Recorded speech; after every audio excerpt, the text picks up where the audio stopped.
The Universalist Unitarian Church of Peoria. My name is the Reverend Jennifer Innes. It is my great joy to be the minister with this congregation of people of all ages at all stages of life. Thank you for showing up in all the weather that we have as well. I have the pleasure of being the minister with this congregation. This is a beloved community striving to live into its mission of embracing freedom, loving wholeheartedly, growing in mind, body, and spirit, and adding to the wholeness and the healing of the world. We are unapologetically progressive in welcoming people of all ethnicities and races, sexual orientation and gender identities, social and economic situations, politics and abilities. We advocate for human rights, and we strive to be good stewards of this one earth.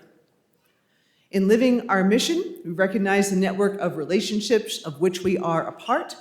This is the ancestral home of the Peoria people. They and other nations were here long before the first European settlers came down the Illinois River. And so we take a moment, as we have been asked to do, to honor the Peoria people for who they were and for who they are today. I want to thank folks for joining us in person and online. We recognize how powerful and important it is to gather together with people. So I thank folks for joining us. If you're new to us, if this is your first visit or your 10th visit or so on and so forth, thank you for taking a chance and coming and finding us. I want to invite folks to get to know our congregation, help us get to know you. We love all the questions. We have plenty of name tags.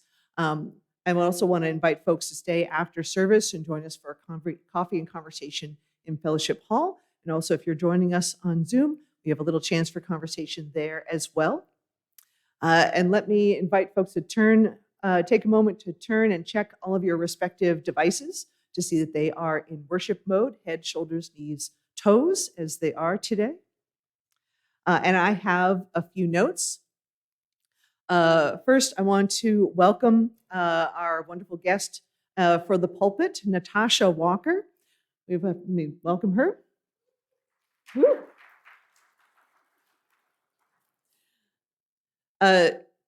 Natasha is the new director for the UU Advocacy Network of Illinois. She brings a unique perspective to our movement, combining 2 decades of strategic work in corporate America with a deep commitment to the interconnected web of life. And she also brings her experience as a parent of neurodiverse children and being active in Black lives of Unitarian Universalism. And she will share with us today her vision of UUANI's three-pronged strategy of advocacy, activism, and resistance. And after the service, there'll be a chance to talk more with Natasha in Fellowship Hall during coffee hour. So I want to invite folks to come and have a conversation then. If you're here with us in the service today, please, we have a nice insert in the order of service that says a little bit more about Natasha and also some of the highlights of UUANI's work in the last bit. Also, for today, there is a protest against ICE at 2 p.m. At the corner of University and Main at Bradley University. This is organized by Workers Strike Back, and I get to be amongst the speakers. So this is a chance to be in solidarity with Minneapolis and to honor the memory of the peaceful observer Alex Petty, who was killed yesterday. I invite you to wear something warm and join us. Keep in mind, on a side note, CXT Coffee, I think, is open, so support a local coffee place and then come to the protest. Also, coming up next Saturday, January 31st, is a Know Your Rights workshop. We'll have a guest, Dr. Michael Gizzi, in coordination with the Illinois Coalition for Immigrant and Refugee Rights, for a free Know Your Rights workshop for community members. This is open to the public, and childcare is available upon request. You want to ask Jesse Laughlin about childcare. And next Sunday also, we have a chance, especially if you're a family who's been getting to know us for a little bit, but let me invite you. We have a chance for folks to get to know a little bit more about membership right after the service on February 1st. So see Regina Stanley if you'd like to know more about that opportunity. And now I invite us to go into our opening hymn, number 1064, Blue Boat Home. Yep, we don't just sing this for the Earth Day, so come and join us. Come and rise in body or spirit for 1064, Blue Boat Home.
Start. Start small. Start at the beginning. Start with imperfections. Start at a pace you can sustain. Start without an end in mind. Start knowing you will make mistakes. Start with the information that you have now. Start knowing that you are on a winding path. The quickest way to succeed is to start and figure it out as you go. You'll learn more in motion than you ever will in thought.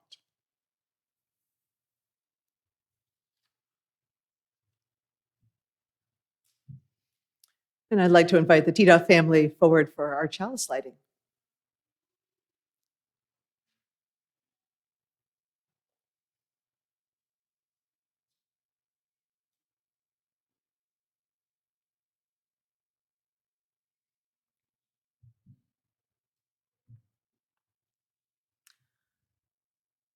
The chalice we light today is a symbol of our faith.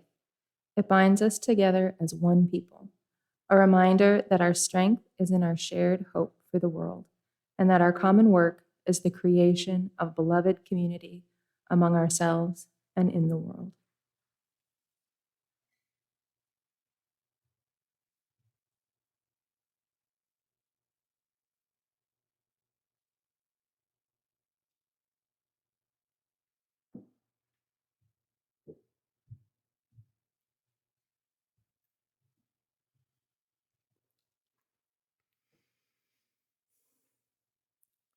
I have a little note from Melanie Demore.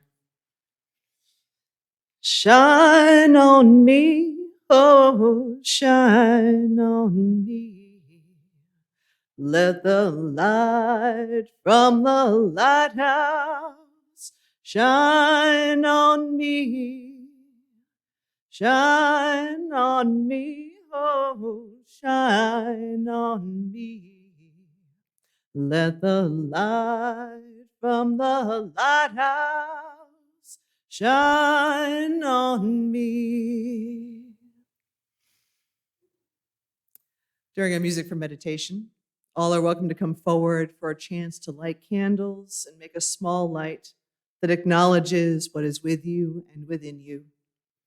If you are online, I invite you to let these candles be for you too. Let us now enter into our music for meditation.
From the Reverend Dan Schatz. We gather in the midst of the storm to be shelter for one another. We gather in a time of uncertainty to offer the assurance of compassion. We gather in grief to renew community, to give ourselves once more to the vision of justice, freedom, and human decency. This is the time for the sharing of our joys and sorrows. I want to begin with a joy. We had a wonderful chili cook-off last night.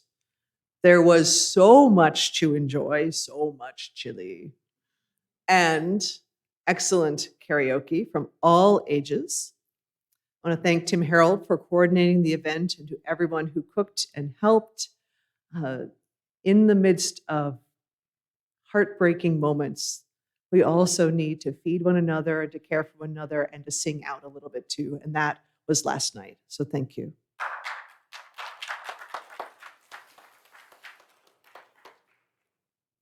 We have a few notes for health and healing. We're offering healing wishes to Bernie Humphrey. She is recovering from surgery to address colon cancer. She has wonderful support from her family, and she appreciates our expressions of care. I'm getting text from her daughter using Bernie's phone, so I'm hearing the thing.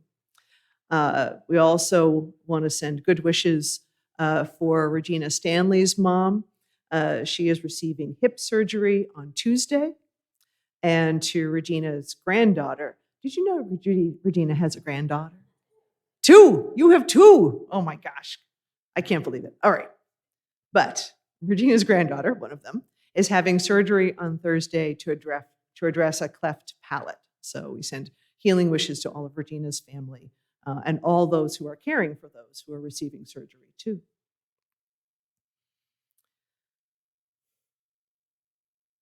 And we have a note of memory and also of appreciation and gratitude from BJ and Terrence Lindsay.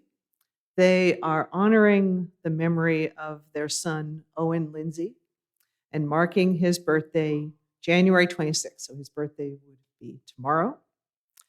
In celebration of Owen's life and his love for our beloved UU community, BJ and Terrence have brought cupcakes and some of Owen's other favorite treats. I think there's Scooby snacks in the course of things. I mean, you must go to coffee hour, right? You have to. So please enjoy them in celebration of Owen and this congregation. Thank you, BJ and Terrence.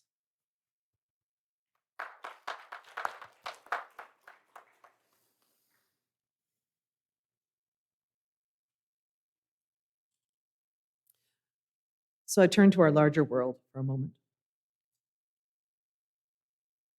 In our larger world, people from across Minnesota and across the country responded to a call to show up in Minneapolis this week and offer peaceful protest against the brutal attacks by federal agents. Over 200 Unitarian Universalist religious leaders participated and shared their experience with the world amidst the many other religious leaders and advocates who were there. This morning, we are holding heavy news in our hearts. Yesterday, Alex Preddy, a nurse in Minneapolis, was killed while protecting his neighbors. Loss of life is always difficult, and this particular loss reaches far beyond one place or moment. It touches our spirit, challenges our sense of safety, and calls us to reckon with the world as it is, and the world we are committed to building. As Unitarian Universalists, we affirm the inherent worth and dignity of every person. When life is taken, that sacred promise is violated. It is faithful and appropriate to feel grief, anger, confusion, numbness, fear, or a deep weariness. All responses are valid. I invite you After you've had some time to process your response, please consider that our faith asks us to show up in these moments. We do this not because it is easy or convenient, but because we center love. And justice is what love looks like in action. When we do this, we work to protect one another. This is powerful ministry we do with and for each other. I thank Jessie Laughlin for helping me with coming up with some words for this morning. I invite us to hold one more moment together. In our circle, we have room for all the names, all the milestones, the joys and the sorrows that are among us. Let us hold one more moment in quiet. I invite you to breathe with me and pause.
Shalom, salam, amen, and blessed be.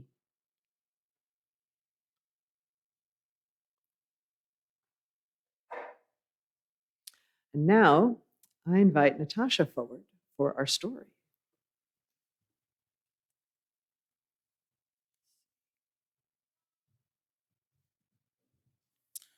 Hold your horses, because this one's a radical story of resistance. This is called More Than Peach. It's by Belen Woodward and illustrated by Fannie Lean. Rise and shine, sunshine, is my wake-up call. But just for a moment, my eyes cling to last night's dreams, not yet ready to leave them behind. My mornings are filled with smiles and a bump here and there. We rush in the busyness the morning brings. Being with my brothers is sort of like gazing into a mirror. Their faces reflect mine. Shades of the world with the same warm and curious eyes. I sigh when I wave goodbye. My brothers' reflections disappear and leave only me. But just one me is more than enough, and I make so much of it. Sometimes we might trip up, but we have friends to catch us. School is a home away from home. And when at home, we learn to grow. Does anyone have the skin color crayon? My friend asks. Some call it the skin color crayon. I've heard it many times before. But this time, when I pass the peach-colored crayon to him, something in me feels different. Can someone pass me the skin color crayon? Another friend asks later. The question rings through the room. The question doesn't seem to bother my teachers or my friends. Why was I the only one feeling confused? My mom and I celebrate the day. We share lots of stories and giggles. I also tell her about the skin color crayon language. I explain that even though the question puzzles me, I always pass the peach crayon. Well, our skin color is brown, so next time, why not just hand over the brown crayon instead, Mom says. But that doesn't feel right either. I think for a while, and the idea hits me. No, Mom. Instead, I'll ask what color they want. I answer, because it can be any number of beautiful colors. And so the next time that question rings out, I reply, which one? Skin can be any number of beautiful colors. Oh, yeah, I meant the peach color, my friend says.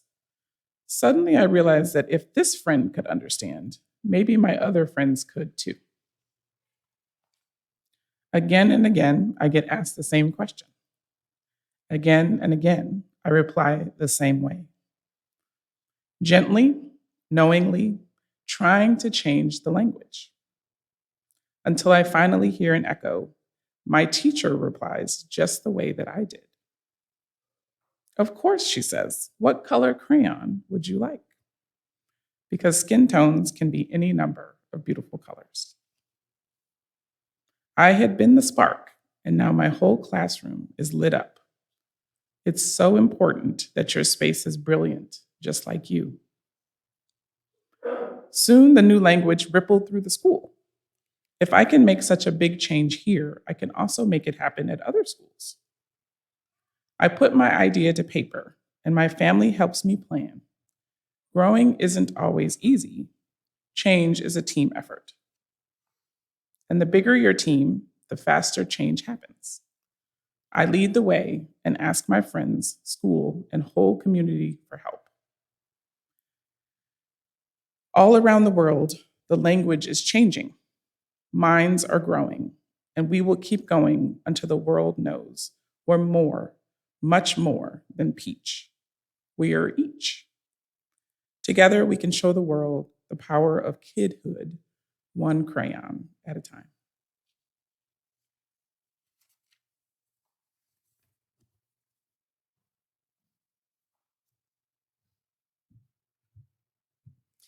I invite us to sing out our children and youth and the assisting adults to their program for today.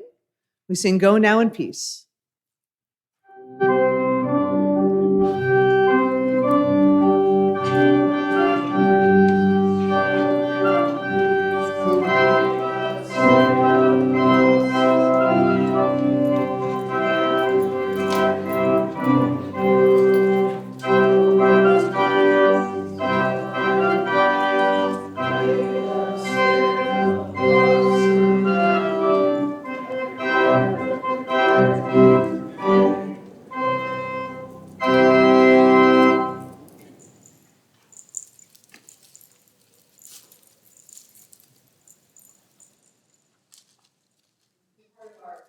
Practice in Unitarian Universalism to express generosity, to understand all the gifts that we have access to, all that we have been received. These are spiritual, these are material, these are emotional, and much more. We recognize the deep interdependent network of which we are a part and set aside time within our moments of time to do an intentional act, to make an intentional commitment to recognizing the gifts that we have and the gifts that we offer. And so we take a collection during our separate hour in worship, our designated time on Sunday morning to be together, to gather together, to reflect, and to give thanks. We also share a portion of our gifts with the community through our Share the Plate practice. So half of the undesignated plate goes to a local group doing good work here. And for this month of January, our Share the Plate recipient is Lula NFP. So Lula is a Peoria outreach group, entirely volunteer run. They provide food, temporary shelter, clothing, sleeping bags, some of the necessities to assist folks who are unhoused and in our community. They are amongst the most vulnerable, the most marginalized people who are among us, and they are our neighbors. All of the folks that Lula serves has experienced significant trauma. Most have significant mental health concerns as well. And so Lula, in addition to providing some essentials, they also do what they can to get people connected to resources to make life a little bit more comfortable and to get the care that they need. So if you are making a donation through the envelopes in the pews, I invite you to make sure that you put your name and especially if the contribution is for your pledge, we want to make sure to capture that. And also you can go to the QR code in the order of service. And now I want to thank folks for all of the gifts, and I invite the ushers to please come forward.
For today's reading, I'm going to read The Low Road by Marge Piercy.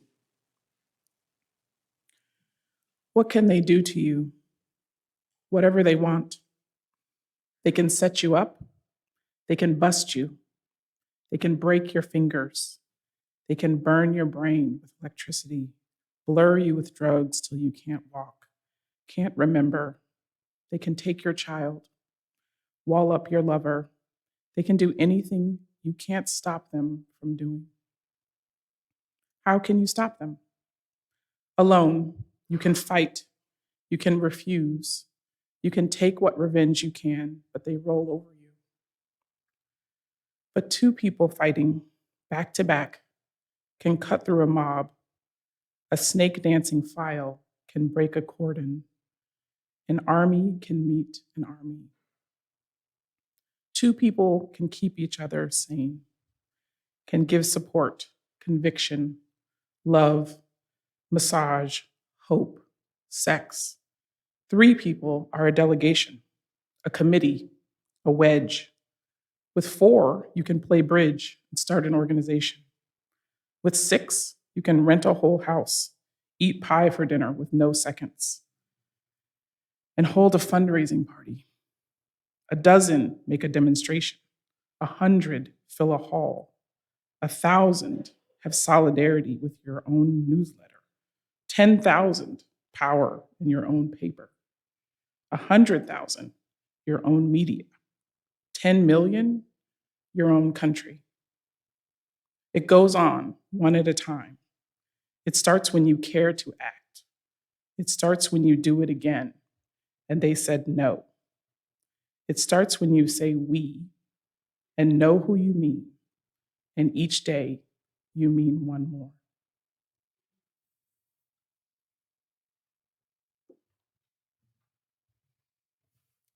Please rise in body or spirit for our hymn number 155, Circle Round for Freedom. We will sing 3 times.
Friends, loved ones, seekers all, welcome.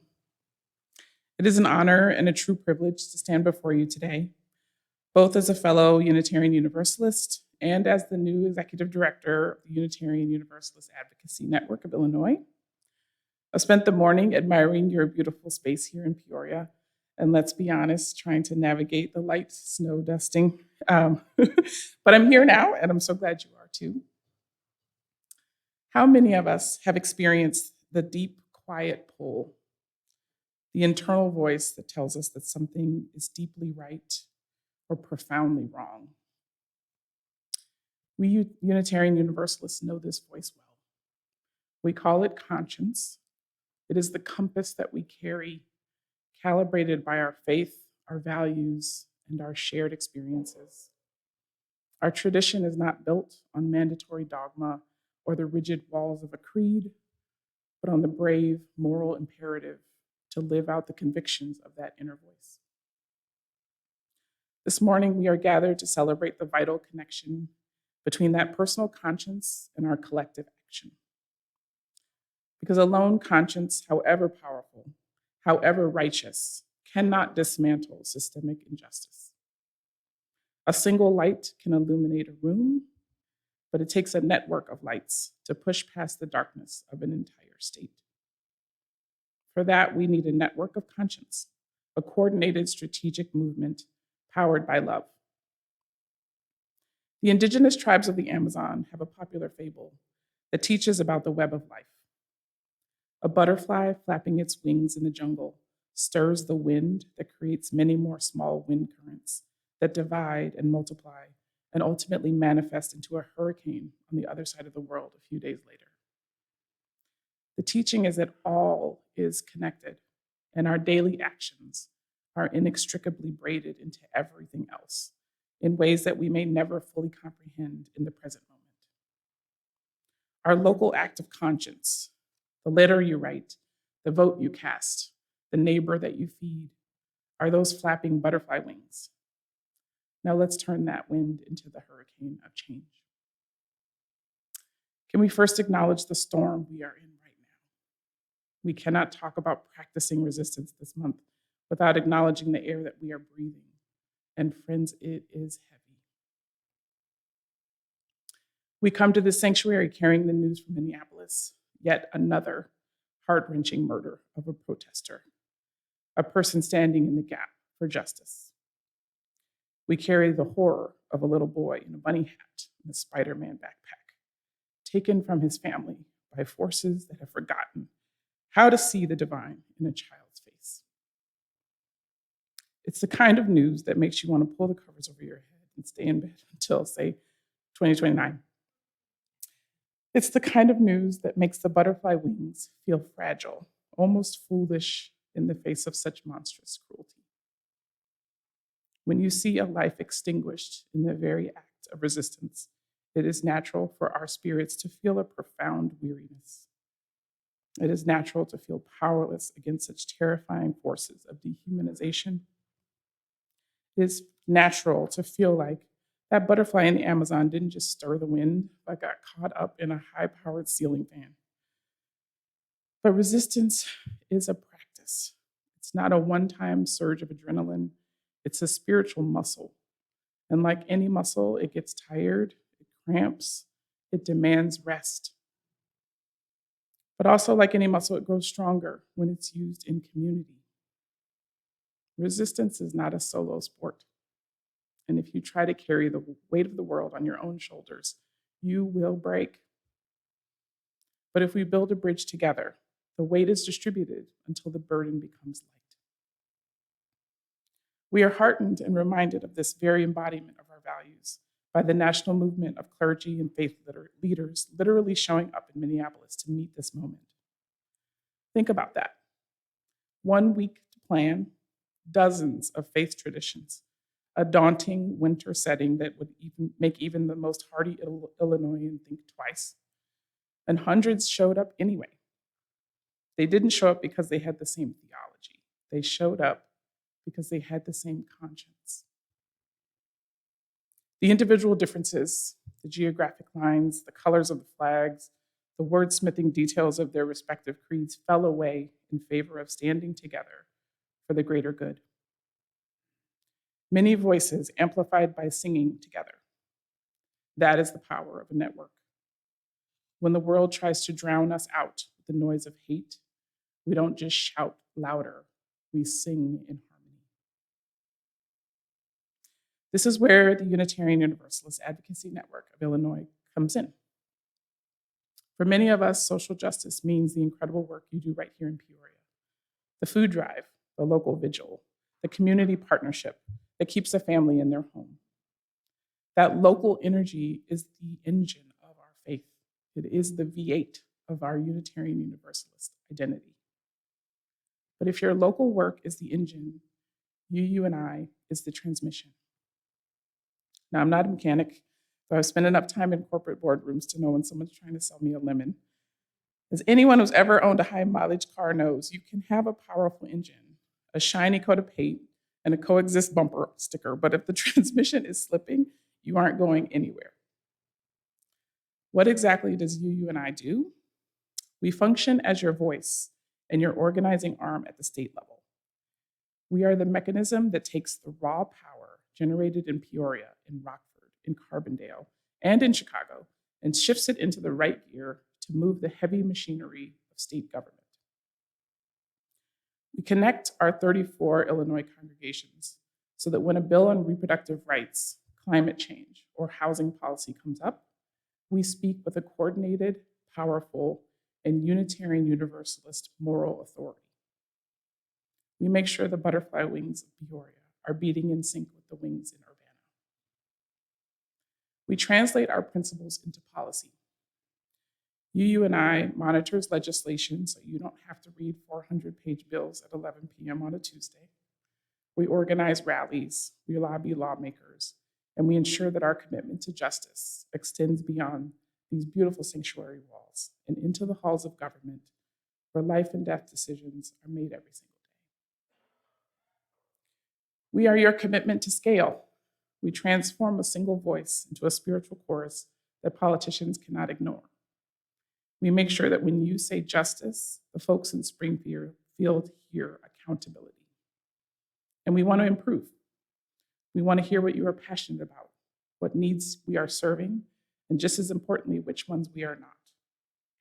We strive to be good partners to educate, inform, and motivate Illinois UUs to act in alignment with our values as an expression of faith.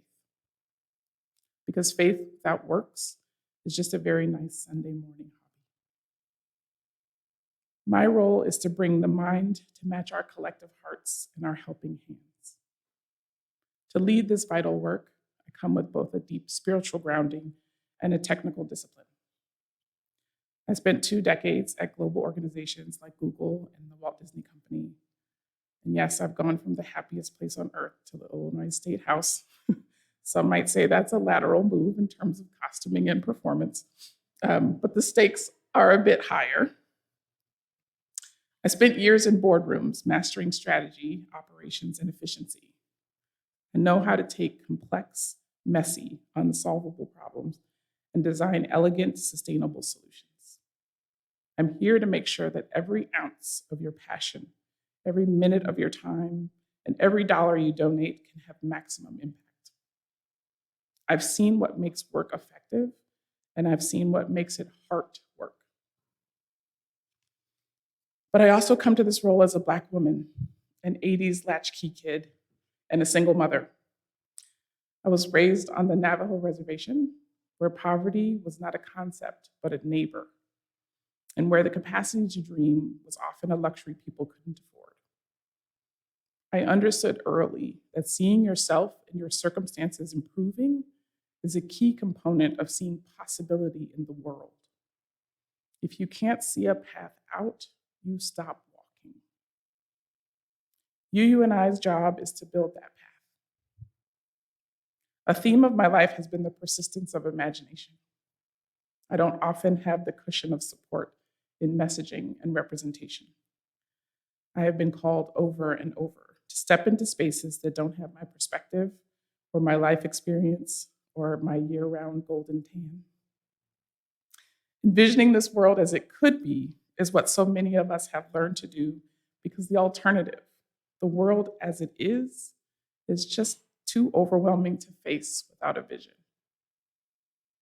I've navigated so many assumptions about my ability, my intelligence, and even my vocabulary. I've truly been flattered by some of the erroneous presumptions of my brilliant strategy to take down systems from the inside. People think I'm playing 4D chess when I'm really just trying to remember where I parked my car. But amidst the storm, as Maya Angelou said, God gave us rainbows. That resilience is the spiritual strength I bring to our collective work. I am here to ensure that our intense moral passion is matched by fierce strategic competence.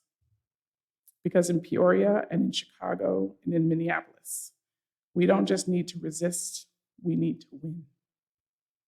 We need to win for the kid in the bunny hat. We need to win for the planet. We need to win for our own liberation. Friends, as I step into this role, let us remember why we are called to this work. Our commitment to social justice is not a political hobby. It's not something to do because we're tired of Netflix and want to feel edgy. It is a spiritual discipline. It is as much part of our faith as prayer, as meditation, and as lighting the chalice. The great human rights movements of history were not born only from good policy or clever white papers. They were born from the aching conscience of individuals who could no longer stand silent. They were born from people who realized that their silence was a form of complicity. As Unitarian Universalists, we are not called to be comfortable. Believe me, if we were, our coffee would be better, our pews would be cushioned with memory foam, and our committee meetings would be a lot shorter. We are called to be covenanted, bound together by a promise to affirm the inherent worth and dignity of every person and to build a better world. It means that when you hurt, I feel it. It means that when a family in Peoria is evicted, it is an affront to my faith in Chicago. It means that we cannot afford the privilege of delay. We cannot afford the maybe later. We cannot afford the let's form a task force to study the possibility of thinking about acting. The forces of dehumanization are not forming task forces. They are moving quickly. The climate is not waiting for our perfectly worded resolution. It is changing. We must be as organized as the forces we oppose. The elders say that we do not inherit the earth from our ancestors, but that we borrow it from our children. This means our justice work is an act of spiritual stewardship. It is a debt we owe to the future. It is the easy option to look around and despair. And I'm right there with you. To list off the many wrongs, the systemic racism, the climate crisis, the erosion of basic human rights, and then retreat into ourselves, into our private lives, rather than step into the messy, uncomfortable, imperfect action that we know is needed. But despair is a luxury, and action is a necessity. Not knowing what to do is not a reason to do nothing. If you don't know what to do, join someone who does. If you don't know where to start with the person next to you. UUANI is here to give you the what and the how so that your why has a place to land. My promise to you is to bring my whole self, my strategy, my empathy, my resilience, and my occasionally questionable sense of humor to this mission. I promise to be the transmission that doesn't slip even when the road gets steep. And my call to you is to bring your whole self too. Bring your anger at the news. Don't suppress it. Use it as fuel. Bring your hope for the future. Don't hide it. Use it as a compass. Bring your willingness to beat your wings in unison with 33 other congregations. We are building what Dr. King called the beloved community. It is not a utopia where everyone agrees. It is a community where everyone belongs. It is a place where we have moved from the fragility of the individual to the resilience of the collective. Together, we are not merely fighting against injustice. We are actively and deliberately building something for our neighbors. We are weaving care across the state of Illinois. We are building a place where love wins, where equity is the baseline, and where justice rolls down like water. May it be so. May we make it so. And may we have a little bit of fun while we're at it. Because if we aren't laughing occasionally, the other side has already won. Amen and Ashe.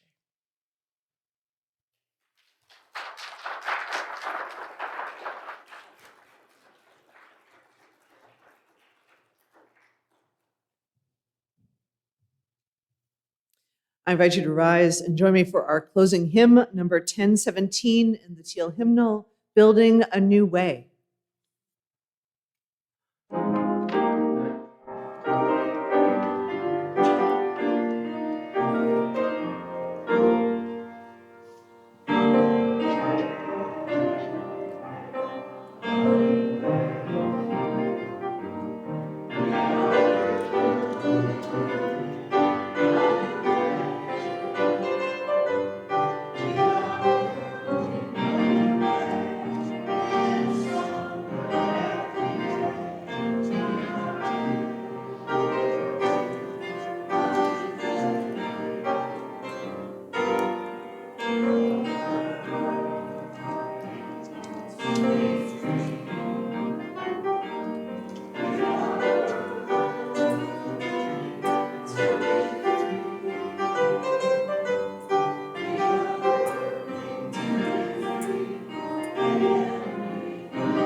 Words, The World is Waiting by Reverend Michelle Collins.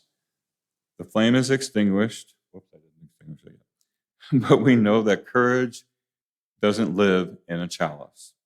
It lives in what you do next. Choose well. The world is waiting. And if I could add a sentence of my own, I've been thinking about what kind of world do we want to create and focusing on that as we take our action.